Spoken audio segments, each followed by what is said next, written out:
Hello and welcome to the latest in the Leaders with Ambition podcast series. Today, I am absolutely delighted to welcome my guest, Peter Columbus. Peter is Chief Business Development, Marketing and Communications Officer for law firms, and he's going to have such an interesting story to share with us today. So he'll take us through his career history and some of the various iterations that he's had. He was really attracted to law firms, which he'll share with us, which very much down to the quality of the people and the intelligence of the people that he was working with and wanted to work with. And he's built an incredibly successful career within law. He's going to discuss with us today his 4-point marketing strategy, which I thought was really fascinating, and I'm sure people will be taking notes on. And also the real point of adding constant value in the business services and particularly in the marketing field and business development. You've got to add value. And there's some examples of how he's done that and actually generated a lot of revenue for the law firms as well, which is fantastic. He's also going to talk us through his massive passion, which is volunteering. And there is some amazing work that Peter's done. There is the Big Sister, Big Brother volunteering network that I know that he's put a lot of time and energy into. I found incredibly humbling to hear some of the work he's done. And he also got recognised by the LMA, the Legal Marketing Association, for his volunteering achievements. So we'll get him to share some of that today and to share his thoughts around networking, sponsorship and mentoring, because I think it's incredibly important for anybody either starting their career or continuing their career. So without further ado, Peter, I'm going to hand over to you to bring your career history to life for us. Well, thank you, Nikki. I don't know if I can live up to it after that introduction, but thank you very much. So tell us, what was it that started you on your path? You obviously at education level didn't decide you wanted to go into law firms. So what did you start to do when you were younger? Okay, so when I was in uni, I ran competitively for the first couple of years and then got injured. And so I started volunteering, working on a local governor's race in the US for the state of Pennsylvania. And from that, I met the people at Laventhal and Horwath, which was the 7th largest accounting firm. It's the whole reason why we have LLP on the end of our names. I didn't know that. Yeah. So that firm went bankrupt Thanksgiving week of 1990, and I had been with the firm at that point for 5 years. And after that, the laws were changed to allow the limited liability partnerships for professional service firms. But while I was, meeting the people, and through my work when I was at Laventhal, I ended up meeting the mayor of Tel Aviv, and a group of us ended up building a kindergarten for Christian, Jewish, and Muslim kids in the ghetto section of Tel Aviv. And that was kind of my first, work on a large, fundraising event, and it has continued throughout my career. And I've tried to meld the two between using it as an opportunity to, make introductions, meet people, do good work, but then also, be able to do some business development through that. That's amazing. And talk me through that. How did that happen? You make it sound like it's something that lots of people could do or have the opportunity to do, but you've really pushed yourself out of your comfort zone, didn't you, to do that? Yeah, to a point. I mean, it was having some good mentors and having people that were passionate about that and teaching me kind of the ropes of that. And it kind of went hand in hand with the fundraising we were doing for the political campaign as well. Mm-hmm. But with it, the whole concept, I'm Irish Catholic myself. But the concept of being able to build a kindergarten for Jewish and Christian and Muslim children, to get them together, when they're young, and when we see what's happening right now, it's very topical. And the idea is that it's a shame that more of that can't happen so that people realize they're more alike than they are different. And I think the more that, you can try to do that, and most of the fundraising work I've done has been centered around children and helping, children's causes. If we can all do that a little bit, it gives us an opportunity to, really make a change in the world. I love that. What is it particularly about children's charities that makes you want to really get involved and it makes you feel so passionate about making a difference? Well, the children are the most vulnerable, and the most where you can provide the opportunity to give them a chance to really have a different perspective on life. But again, it's something that whether it was that or helping out with the Big Brothers Big Sisters Junior, setting up the first Big Brothers Big Sisters Junior board in the U.S. We set that up in Chicago when I was transferred from Philly to Chicago. Whether it was working with the Police and Fire Widows Fund in New York for any officer, firefighter, EMT who dies in the line of duty, gets support, because again, these people have lost a parent. And the idea, was to help them so that there's a little bit of extra money and to say, we'll never forget what your parent had done. So it's that, or even in my local hometown, helping raise money for the local pediatric ward of the hospital and or the library in town. The idea with all of it is to provide that platform and opportunity so that kids have the true opportunity to maximize their opportunities in life. I love that. And whilst doing all of the projects that you mentioned there, throughout that period of time, you've had a full-time job and been working at a very high level as well. How do you balance off the volunteering work with your paid work? Well, part of it comes down to, it's the advice that I give to everyone when when someone comes and says, hey, what I'm looking for, this balance within my life, my work-life balance, or I'm looking for, where I should be going with my career. And what I always talk about is decide on the 2 or 3 things that are most important to you and protect those at all cost.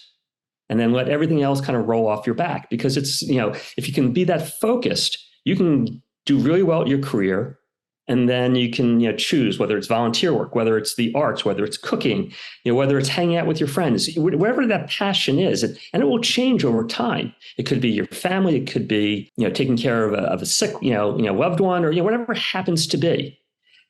There's enough hours in the day to focus on those 2 to 3 things. It's when you start trying to spread even, more broad and whatnot. That's where things kind of go off the rails. And if you can do those things, it's a way to find great clarity in your life.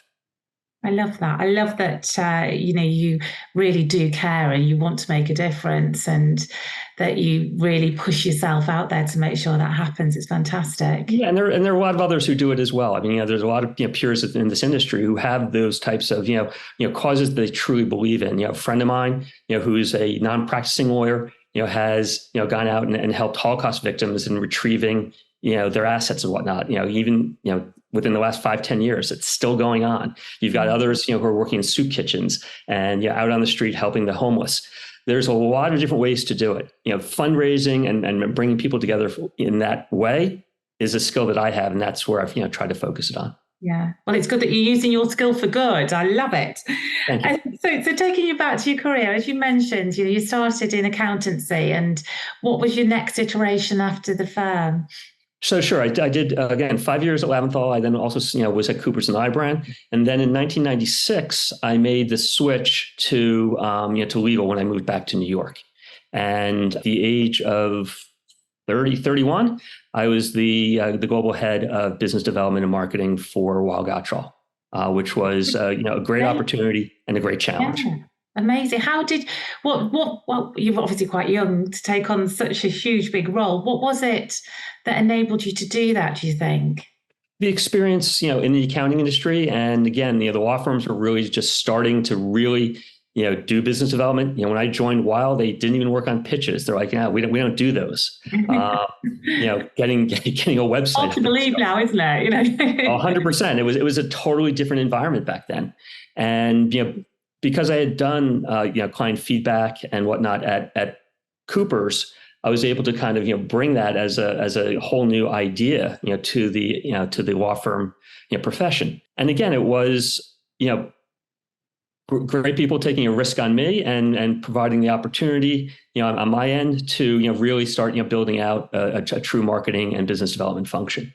And, it was, at the time working with legends like, Ira Milstein or Harvey Miller, people like that who, were really, kind of legends in the industry, including even people like, Barry Wolf, who's currently, the chairman at Weil. I remember when, Barry, kind of, worked his way up into leadership and whatnot. And, it goes back, 20, 25 years. And it was a great opportunity and, a great time to get started in business development and marketing for professional service firms. Yeah. And as you mentioned there, it was so embryonic, wasn't it? And now you look at it, it's actually a profession that people at university want to go into. So it's come a 100%. long way. Yeah, Yeah. 100%. And then so from Weil Gotshal, I moved on to O'Melveny & Myers. They had just done the merger with the O'Sullivan firm, which was a boutique private equity firm in New York. And I was the head of communications when I was there. And majority of my staff was out in California. And I was traveling back and forth between the East and West Coast, working with the merger, and then also traveling overseas, somewhat, and again working with remarkable people. Getting to know people like Bill Coleman, which many of you may not know him, but Bill was the number 2 on Brown versus Board of Education, the landmark decision, behind Thurgood Marshall. Working with people like Secretary of State Warren Christopher or A.B. Culverhouse, the former White House counsel, and just retired as our ambassador to Australia. Working with people like John Beisner and Walter Dellinger, and many others who were really well-known people, including people in the current administration, Alan Mayorkas and Ron Klain, who just came off it, and a number of people who are really known both in politics as well as in the legal profession. And it was a great opportunity, but for some personal reasons, I wanted to kind of get off the road and be more local. And so I took the role at, the head of business development at Case Scholer. That was before the merger with Arnold and Porter. I was there for a few years. And as things, worked its way out, at the home front, got back on the road and took the opportunity, which was a monumental one with Mayor Brown, where I'd spent, 11 plus years there. And, really, I was the first person hired as the global head of business development and marketing. And so, prior to that, each kind of country was run as its own little, BD team. And what the firm wanted to do was pull it all together and really maximize the investment that the firm had made in building the firm out, both with the recent merger at the time, Johnson Stokes and Master in Hong Kong, Twill and Checker in Brazil, as well as the merger prior that had been with Rowe and Maw. And so you pulled that all together, as well as what we had in Germany and France and whatnot. It was really for the first time pulling all those resources together, so we're all rowing in the same direction, which really provided a lot of benefit for the firm. And did everybody want it? Because when you're trying to do something like that, which is huge, did you have to get people to buy into what you were trying to do first? Because sure, so challenging. there was challenges across the board, both from even in the interviewing process, interviewing with close to 30 plus people. So I had to interview with someone from every practice and someone from every office, to kind of get the buy-in. And then within the team itself, you had some people who said, no, I really would rather just run my shop myself. And it was like, well, this is the direction we're going. You're either getting on board or you're not. And using the old phrase from Good to Great, which, the book, which some of that has been discredited and whatnot, the philosophies behind the book, but that whole concept of getting the right people on the bus and then finding a seat for them so that we're all kind of, moving in the same direction. And that's what we did. And one of the things I was most proud of is once we kind of got the team really set, besides a couple of retirements, was able to kind of keep that senior team together, throughout my entire tenure at the firm. People who could, in their own right, be CMOs, at any firm around the country or in their respective countries. But being able to do that, really, helped the firm, move forward. Had a continuity that allowed for some really exciting projects and to really help the business development and marketing team really helped the partners in improving that bottom line in many ways. And then many partners throughout my tenure would talk about how a person in charge of X section or Y section was more valuable to them than a large percentage of the lawyers in their practice. That they were that they had that much kind of seat at the table and an ability to really be part of the team and moving things forward. And it was a great platform, great opportunity. How did you do that then? Because that didn't just happen. It's very, very unusual, as you say, to get that level of retention, particularly if you've got these really high caliber people that naturally are going to want to keep developing and moving. So how did you make it work? By giving them the opportunity, to shine, to have that seat at the table on on their own and whatnot, within their groups. The concept is to hire the right people and then let them, get on and do their job. So you can focus on what you need to, focus on. And by doing that, it's great for, both sides. It's great for the organization. It's great for the individual. And, again, when you talk to people and they're looking for, career advice or coming to you for any sort of advice, you don't really tell them what to do or whatnot. You listen to them. Mm-hmm. You listen to what they're saying, what are they trying to accomplish?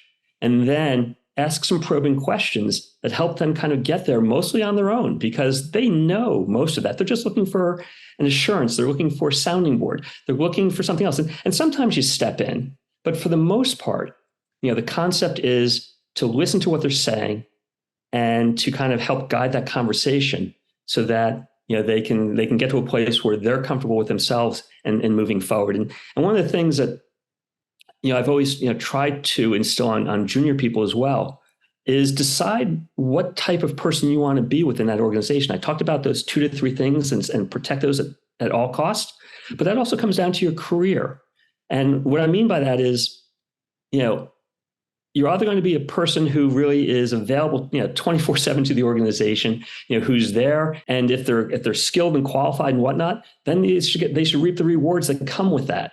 Then there are others who, again, have other outside interests, and it could be a ton of other things and other reasons. And what they then should expect is that, to come in, do a solid job, because there's always a minimum platform of what the expectations are. But then you do your job, and then you go do your outside activities. But then when it comes time to the raises or bonuses or promotions, then you should expect to be somewhere in that kind of mid-tier. And if you're kind of clear with your boss as to, how you want to be perceived and how you want to be relied upon, and there's a good, conversation with the 180 reviews and whatnot, where people are really able to provide that kind of, proper feedback, and you can then meet those goals and expectations. And then people then are in a good place, both knowing that, okay, I'm going to be that type of, A personality. I'm going to be there all the time and I'm going to get rewarded for it. Or B, I'm going to be a person who is, but I've got other outside interests and I'm going to get compensated accordingly. And if you can get that combination, then people are in a much better place in order to, to build that kind of team that everyone needs. You need a little bit of, both type of people in order to be successful. Yeah. And you're very pro sponsorship as well, aren't you? As well as mentoring, but you are pro sponsorship of really trying to encourage people to come forward and give them a safe space in a room.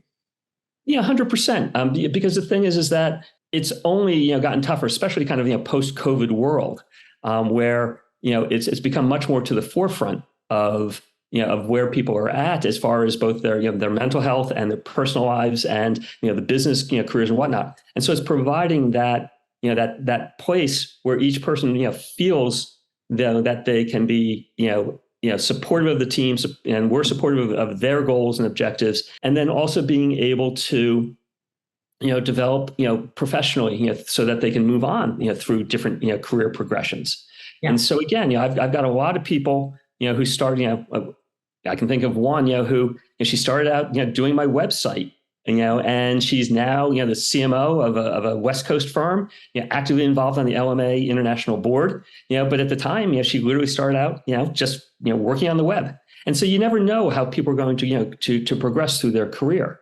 But I've got a number of, former team members who've been CMOs of other firms, who have, gone into other areas. I had, at Mayor Brown, my recent firm, I had the person who was in charge of PR and external communications is now the chief of staff to the firm. You've got other people who are, were, supporting litigation and are now the head of diversity at their firm. And you've got people doing a lot of, other, different types of things, because careers can change, for a number of reasons. And the idea is to be there and to continue to be a sounding board and to continue to be a support to them, even if you worked with them 20 years ago. And then, it's a great network. It's a great support group for myself as well. They help me with stuff. I help them. And we all kind of, continue to check in with each other on a regular basis. I love that. And I love the fact that, for the LMA, as you were talking through then, it's this real collaborative way of working, isn't it? Where, as you say, people support and help each other. And you got this fantastic achievement award for the volunteering work that you'd done. Can you talk me a little bit through that? Yeah, so that was for the Police and Widows Fund, the New York Police and Fire Widows and Children's Fund, which was a charity that was started by Rusty Staub, who used to play baseball in New York. And what happened was the charity started before I moved back to New York. But when I got to New York in '96, I helped get started with that charity, doing some volunteer work. And then 9/11 happened, and the whole world stopped, and at least in the U.S. and whatnot, for us. And yeah. it was a horrific day. But because we had this established group, and because it was all volunteer, and all the money that we raised, besides the D&O insurance and the audit, went directly to the families. The money that we raised, we were able to get on a number of the different TV programs and whatnot, as well as out in the media, talking about, hey, here's our audit. It's on our website. Look at it. The money goes right to the families. And so we became kind of a central focus, especially in the legal industry, because of, the chairman at Weil Gotshal at the time, Steve Danhauser, was, I believe he was the president of the charity and whatnot. We had done a lot of work to help make the donations that were made and whatnot, non-taxable, through, people in our DC office and whatnot. And so a lot of the people within the legal industry knew that we were, a charity that was helping the police and fire widows directly. And so we had 100 volunteers a day in the conference room, opening up the letters that we received, whether it was $1 or, $10 million, they got the exact same thank you letter. That's amazing. And so then we had people coming in every day from, different fire departments or different, even, Jerry Seinfeld's wife, came and she wanted to volunteer, which led to us, getting half the proceeds from an event at Carnegie Hall, a comedy event. There's all these things happening. And we were very fortunate because, again, the board, which was comprised of mostly people from Wall Street and other leading industries in New York, we were able to kind of pull that together and raise close to $100 million in 100 days. Again, all that money went directly to the widows. So from that, at the next annual LMA meeting, they asked me to give a small presentation during one of the sessions to talk about, what kind of came out of that and whatnot, since so many law firms had helped support us. And it was, again, a great opportunity. I also was in London, for the Managing Partners Forum. And again, same thing, we were recognized there for that. And it was a very, very challenging, but interesting time. Because also my former wife was actually in the World Trade Center 9 months pregnant, on 9/11, down in the middle of all that. And so my daughter was born right after that. And trying to, again, juggle the charity, the work, and being a father, for the second time, all that had to be done at, in one fell swoop. And it was a very interesting time. And again, it kept me very busy. So you didn't really dwell too much on what actually happened down at the World Trade Center. Yeah, I mean, just unbelievable to even hear you talk about it, isn't it? Particularly when it's so close to your heart, being in New York, and also, with your wife, your pregnant wife, being in the building, just unbelievable. So amazing what you did there, and a very, very deserved charity, golly. And so, can you talk to me a little bit about the value add piece? Because I know that it's something that we've spoken about as well, haven't we? How you really do have to add value all the time if you're working in business development and marketing. And you've got some really great examples of this as well, how the networking piece, which I know is something as well that is entwined in what you need to be doing in your area, but how that has helped to generate revenue for your firm. Sure. So what I talk about is, when people say, well, what do you do for a living? And you say that you're the head of business development, marketing, communications for a law firm. What is that? What is it? What does that mean? And more internally as well, is how do you explain that to, the partners and others in the firm, as well as, even the most, junior summer associates. I talk about that we try to do four things in our profession. We try to help lawyers become better students of the firm that you're at. You help the partners to become better students of the firm's clients. You help them to identify white space and, more importantly, green space, which is more higher value work. Yeah. And you help them to create stretch goals and to get a little bit out of their comfort zone, because lawyers, for the most part, are the least, wanting to get out there and stretch a bit. But if you can do all four of those things, then you can have a real impact on, helping the firm move forward. And so an example would be, when you talk about being a student of the firm, and something we spoke about earlier, I was getting on a plane to Frankfurt, and with me was the chairman of a major global food company, who I knew from my town a little bit. We did some fundraising together. Our kids went to school together. So after we went through the pleasantries of how our kids were doing, et cetera, I asked him the question, well, is your company facing some of the same type of labeling issues as our clients? And I gave a couple of examples of the clients, and he's like, no, I don't think so. And so I had talked about, how, again, many, of the food companies were facing these class action lawsuits, because of, what was put on the label, i.e., is it Greek yogurt? Is it made in Greece? Is it, made with, Greek, sheep? Or is it Greek style yogurt? Or, how do you determine what is a natural ingredient? Is, cane processed sugar a natural ingredient? Things like that. And he said, no, he didn't think so, et cetera. And so we kind of moved on the conversation. And part of why I had known about that was the IP group had just done a whole presentation at the firm on all these labeling issues. So we're on the plane, you put your bag up, you grab a cocktail, you're sitting there, plane takes off. Next thing you know, he comes back, with two more people from his company. And he's like, Peter, can you tell me more about that? And so I start talking about it. And this guy looks at him and says, okay, Peter, can you put together a presentation on that for us? I'm like, sure, I'll get it to you, once we kind of, land and, sometime the next day or so. He's like, no problem. What I didn't realize was that firm had been interviewing 30 different law firms for global IP counsel. And we weren't one of them. And from that conversation, we got that opportunity. We actually went to the store, bought some of the products, that we felt that were some issues. And when we went and gave our presentation, we shared with them, here are some areas where you may have some issue.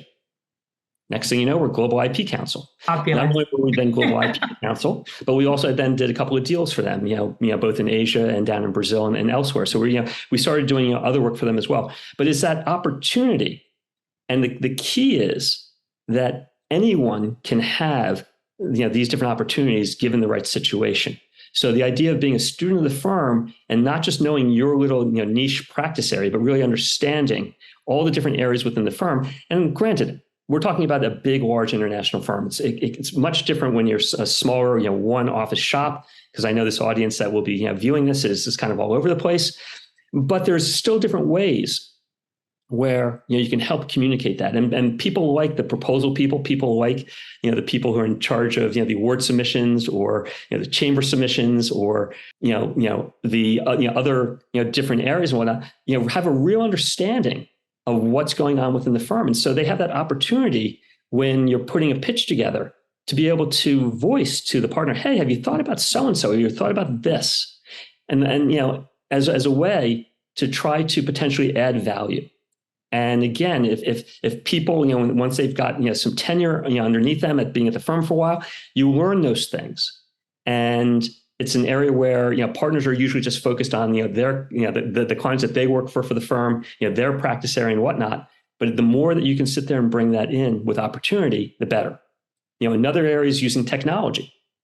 Yeah. Again, being able to create dashboards so that you can feed more of that information in, so that, you can have, for the different clients, you can compare one client, to four others in that, same sector. So then you can start looking at, how are we doing on, productivity? What types of, offerings are we giving that client as far as, the specifics of, the different types of products?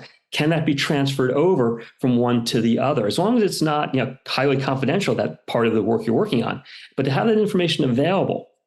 And so that you can start looking for opportunities to introduce the client to things that they may not be using the firm for. And so the more that you're able to do those types of things, doing brief presentations where you have a group in 8 to 10 minutes talk very this is who we are, this is the service we provide, these are the types of matters we're working on. these are the things that you can, use as talking points to sell us. And, if you need more information, give us a call. The more you're doing that type of stuff so that people can quickly absorb what a group is doing, what is a new offering, what's happening, so that and make it readily available for them, on the firm's intranet or whatnot, so that they can find this type of information. It allows them then to, again, be in a position to offer that up depending upon where you're at, whether it's the airport, car wash, your kids' ball game, whatever it happens to be, the opera, whatever you happen to love. There's those opportunities to then be able to make that kind of introduction in a moment's notice. I love that. And it's always, thinking, as you say, the network is always something you have to grow. It's something you have to invest in as well, isn't it? If you're investing in yourself and your career. And also your point there around technology, it's also the data points as well, isn't it? If you want to really get a point across, particularly with lawyers, then data is essential, isn't it? Or the quality of data, I should say. It's the quality of data and the availability to access it very quickly. And so, that'll become more and more as AI and whatnot, creep into our industry and whatnot. But that's going to be, a differentiator over time is, who can quickly kind of assess that information, pull it together, have it readily available for people. And again, I think AI and other technologies will help make that, more seamless and easy to access.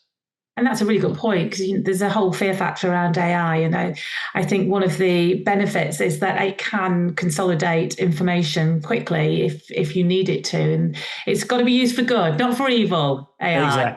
Exactly. Which I love. And so when you obviously were doing so much traveling, and there was a lot of travel involved at Mayer Brown as well, how did you deal with that? What boundaries did you set yourself to be able to do that, give your best self, but also be able to have some time and, be able to come back home and just be at home and in the moment as well? Again, it's always an interesting, I don't want to say the word struggle, but it's an interesting, opportunity.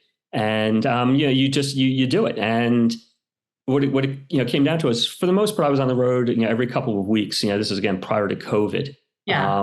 With Mayer Brown, you were both between the domestic U.S. offices and the international offices. You were out meeting with clients throughout, whether it be feedback, whether it be through different meetings and different presentations that the firm was giving. It's meeting with the partners and meeting with your team, because again, each country really is different. And each region is very different. And you don't truly understand that unless you're on the ground and with the people. Because again, you can run into a person who, I've been meaning to call you, let's talk about this, and kind of catching people at different times. So when you're on the road, you're with those people, literally, day and night. And then when you get home, you're there for the kids, whether it was, again, coaching their softball team or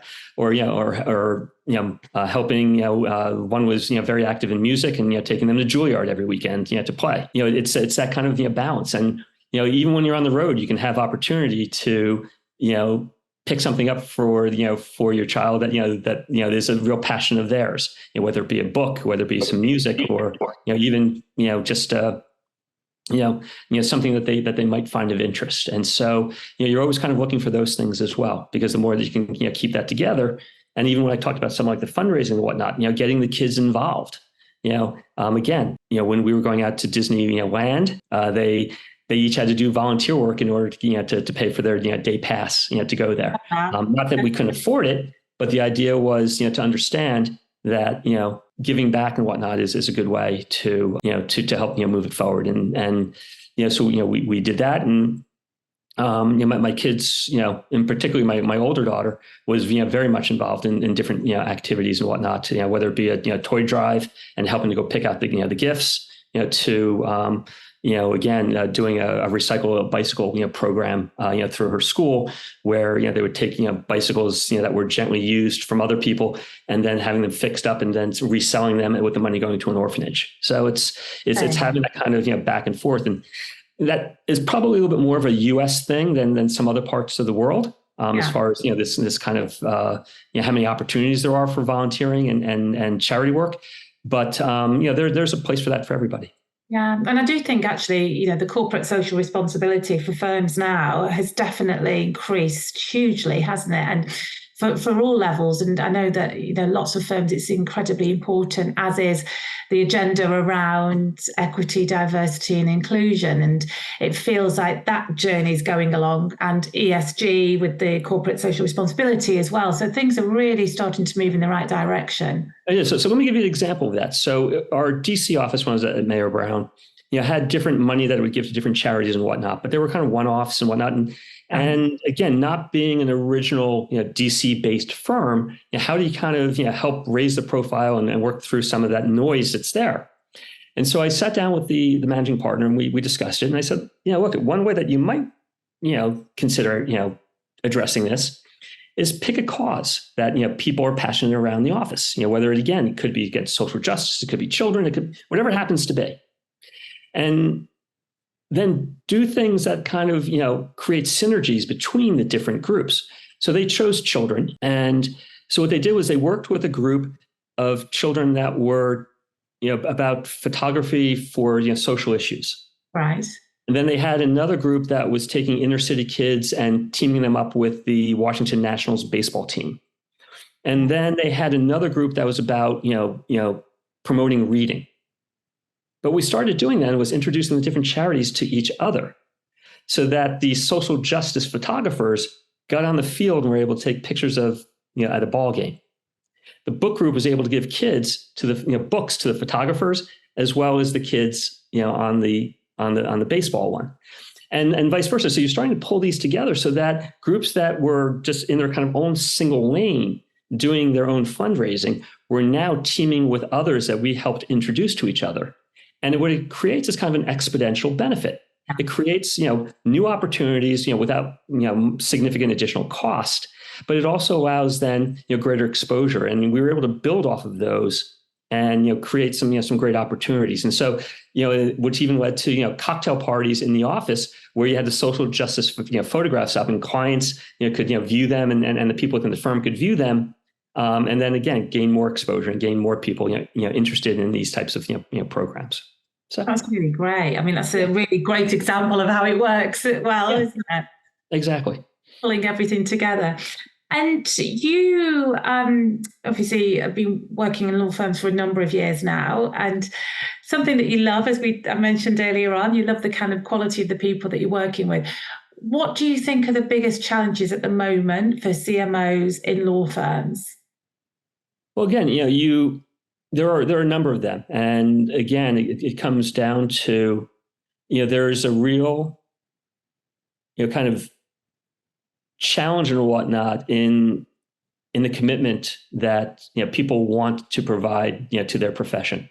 And so it's again finding those right type of people who are truly dedicated to meet the needs and whatnot of the lawyers, who again they're facing their own challenges of this kind of work-life balance. So that's number one.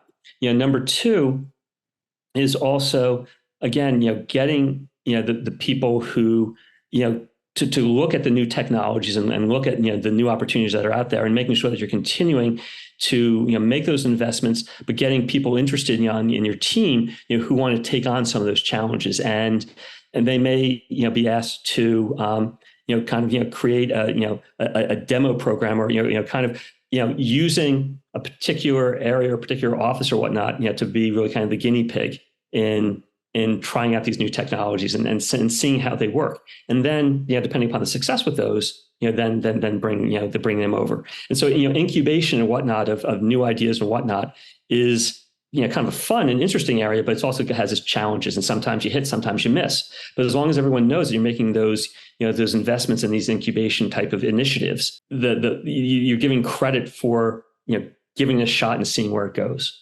Yeah. And so that's some of the types of areas that I see today, as well as just the standard hours in the day and how are you going to get it all done. Yeah, that's one thing that we can't change, isn't it? There's always a number of hours in the day and in the week. So what would you say has been your biggest challenge then in your career so far? Yeah, the biggest challenge is, and it's the opportunity, is how those things change, because the profession has changed a ton. Yeah. And that's great. And it's great, the opportunities, but again, it's staying on top of that. And that is, just, constantly something that you're always, battling with, and, making sure that you're not always going after the latest flavor, but that there's, good, return on investment of what you do invest in. And, but the more and more that happens, and there will be the challenges, as I said, with AI, and, whether it be, kind of across the board, CRM, could be radically changed by AI.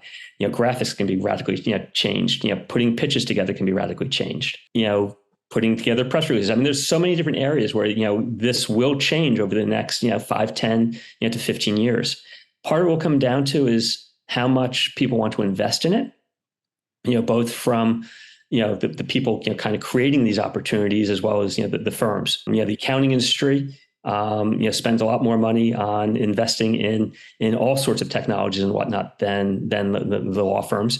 And as they continue to, creep into providing legal services and whatnot, and alternative legal providers, they will continue to have, much more single focused and put all their resources into whichever type of technology they're building. So those will be there. And, it's to me a great, opportunity, but also, as I said, it's definitely some headwinds. Yeah, threat, isn't it, as well? I think that, the alternative legal providers, it's going to be quite interesting to see what happens and how things developed over the coming years. And highlights. So what have been your highlights? Again, the one piece of advice I got, when I first, was interviewing with Weil Gotshal was, from my mentor, John Neary. And, he said to me as we were, going to meet with a partner who actually was literally he was in a hospital getting his leg work done. And that was where the interview took place, was in the hospital room. And, after a little bit of I can't believe I'm doing this, John had a great Irish brogue. And he said to me, Peter, there's something you need to learn, in this industry, which is, you have to have a thick skin and a good sense of humor. And that is something that I've carried with me. And it's something that I would pass on to anybody, because that really is important. The idea is, again, focus on the key issues, let the rest roll off your back, and always do it, kind of with a smile and a laugh. And the more that you can do that, the better off you'll be. Yeah, so true, isn't it? 100%.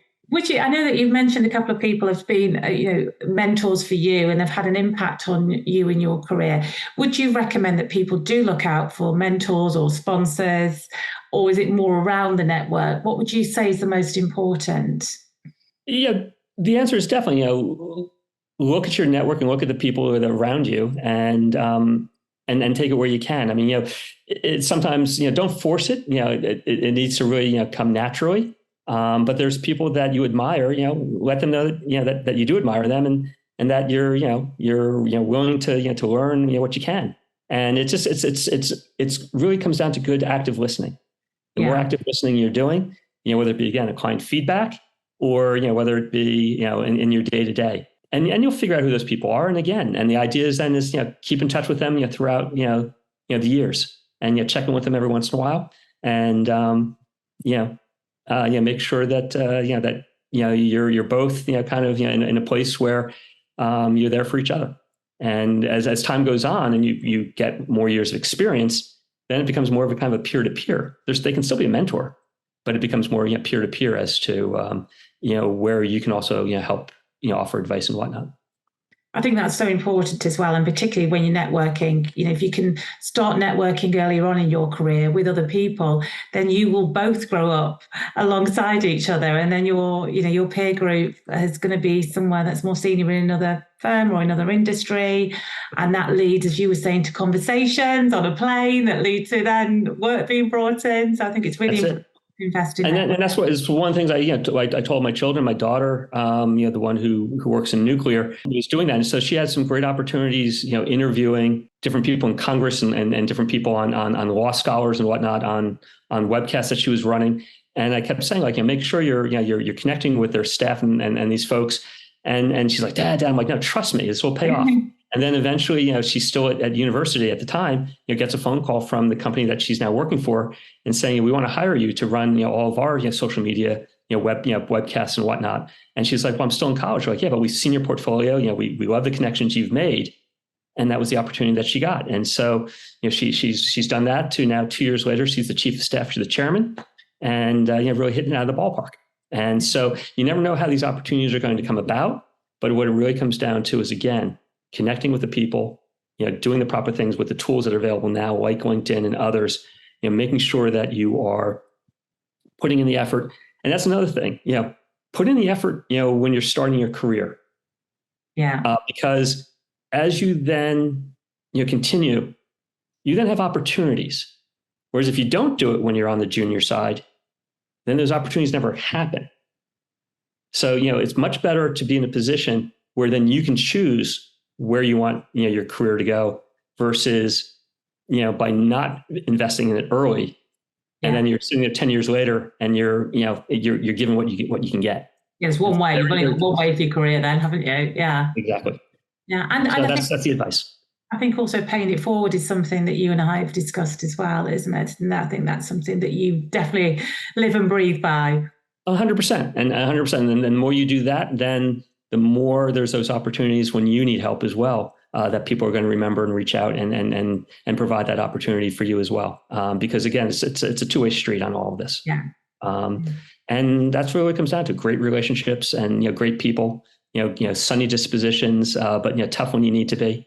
Yeah.